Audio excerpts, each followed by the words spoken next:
Bonjour mes amis. En ce beau jour du 3 mars 2010, je vais vous parler d'un sujet qui me tient à cœur. Je ne tournerai pas en rond, je vais plutôt vous animer la pièce, parce que ceci n'est qu'une pièce d'introduction pour présenter 4 vidéos qui vont suivre celui-ci. Donc, je vais vous parler de l'estime de soi. Les 4 points qu'on va toucher, ce que je pense de moi. Parce que ça, c'est la première chose que tout le monde devrait se poser. Ce que je pense de moi. Comment je me vois? Qui suis-je? Deuxième point, ce que je pense que les autres pensent de moi. Ça aussi, c'est une autre bonne question. Il faudrait le poser à ces personnes au lieu de l'imaginer ou d'assumer savoir. Troisième point, quels sont mes besoins? C'est quels sont mes besoins à moi pour être capable de les dire aux autres. Et maintenant, comment puis-je combler ou rencontrer ces besoins? Les 4 points qu'on va voir. Donc, toujours dans la matière de l'estime de soi, qui va toujours se conserver comme ça. De me créer un archiviste pour trouver l'information, pour moi, c'était une chose qui a augmenté mon estime personnelle. À cause de ma désorganisation. Ou plutôt, mes plusieurs paliers ouverts. On se comprendrait. Non, mais je pourrais commencer à faire des niaiseries. Aujourd'hui, j'ai le goût de rigoler. Mais j'ai le goût aussi que vous voyez ma perception de l'estime de soi. Parce qu'aujourd'hui, je sais qui je suis. J'ai plus peur de dire ce que je pense. Parce qu'à un moment donné, je suis quelqu'un. Mais j'ai été jugé par mes actions. Et en anglais, on dit « We're human beings, but treated as human doing ». Alors maintenant, je vais vous parler de l'estime de soi, l'étape numéro 1. Ce que je pense de moi. Qu'est-ce que je pense de moi?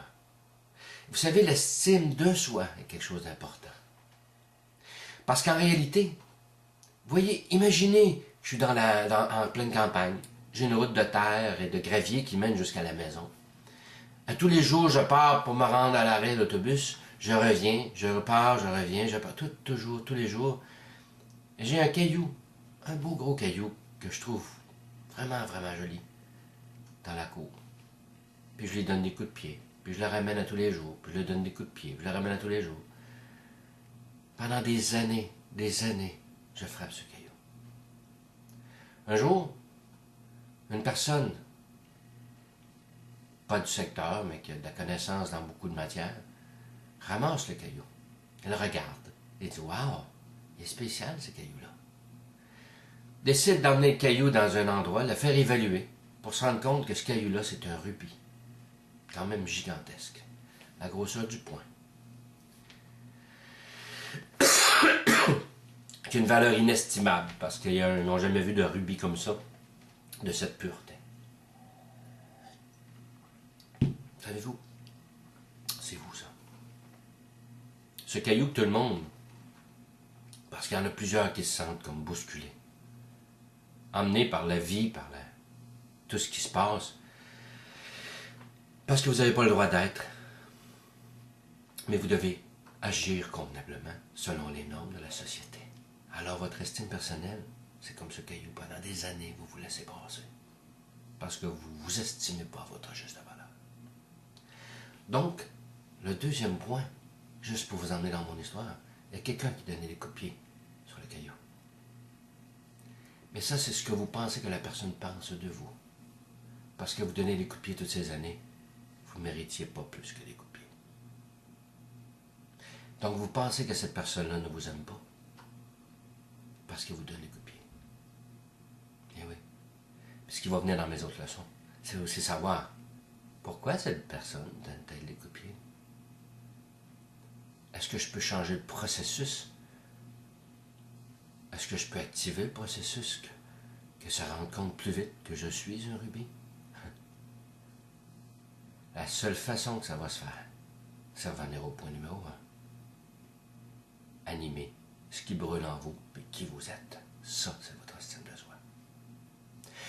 Puis j'ai votre troisième point maintenant, parce que je suis parti du premier au deuxième, mais je suis revenu au premier, mais je vais toujours revenir au premier.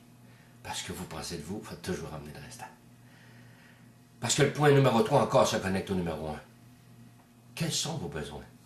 Êtes-vous capable de verbaliser à quelqu'un voici mes besoins. Si tu me parles sur un ton direct, clair et précis, je vais collaborer comme ça, donne-moi pas de détails, je vais partir. Et t'en as qui vont dire, wouhou, il y a du monde là-bas, va t'en avoir du fun. C'est ça, j'ai besoin d'une équipe, il y a du monde là, tu sais, comme, cool, ah, wow. Mais t'as des personnes qui veulent juste se faire dire, j'ai besoin de toi. J'ai besoin de toi dans mon équipe. Il va y avoir une équipe de soutien qui va être là, toujours à tes côtés, avec toi. Puis t'as d'autres gens qui ont besoin de se faire dire, on a une étape, si tu regardes le point 1, on a aussi le point B, A, B, C, D. Ici, on a le point 2, A, B, petit 1, petit 2, et on continue, et ainsi de suite, jusqu'à 2025. Tout écrit, on a un plan établi. On a besoin d'une personne comme vous aussi pour le maintenir à l'ordre, travailler dans cette coordination. Savez-vous, le langage que je vais utiliser va venir des besoins que je connais de vous. Parce que je sais combler vos besoins. Parlez-moi de qui vous êtes. Et je saurai vous guider à comment combler ces besoins. L'étape numéro 4. Et c'est ce que je vais faire en tant que leader.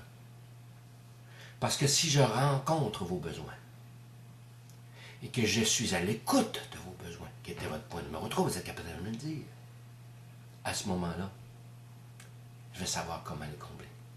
Puis comment les combler, je vais le passer d'une façon très simple. Moi, toi, nous. Parce que si je ne suis pas capable de dire mes besoins à la personne qui a un intérêt en mon succès, alors on part déjà du mauvais pied. Donc on va apprendre tout ça ensemble. L'estime de soi. Apprendre, comme j'ai dit, ce que je pense de moi, ce que je pense que les autres pensent de moi. Quels sont mes besoins? Et comment combler ces besoins? Est-ce que vous croyez que ça fait de cette façon-là, on va avoir un pas de danse avec la même musique, à la même cadence? Il y a de fortes chances qu'on puisse y arriver. Alors, je vous attends pour mes 4 prochaines vidéos. Puis je vais laisser cette erreur-là pour vous dire que moi aussi j'en fais des erreurs. Je m'enfarge dans mes mots. Mais il y a des endroits où je suis plus habile que d'autres. Alors, j'ai appris à connaître ma valeur, mes forces, mes angles morts, comment combler mes angles morts avec des forces de d'autres personnes. Mais ça, c'est à venir dans mes prochaines leçons. Alors, on débute avec l'estime de soi. Les 4 prochaines vidéos vont suivre, puis faites-vous-en pas. Ça ne sera pas décalé comme les dernières vidéos que j'ai mis, qui étaient seulement de la pratique. Au plaisir de se revoir. Prochaine vidéo qui va être ce que je pense de moi, la vraie estime de soi. Au plaisir.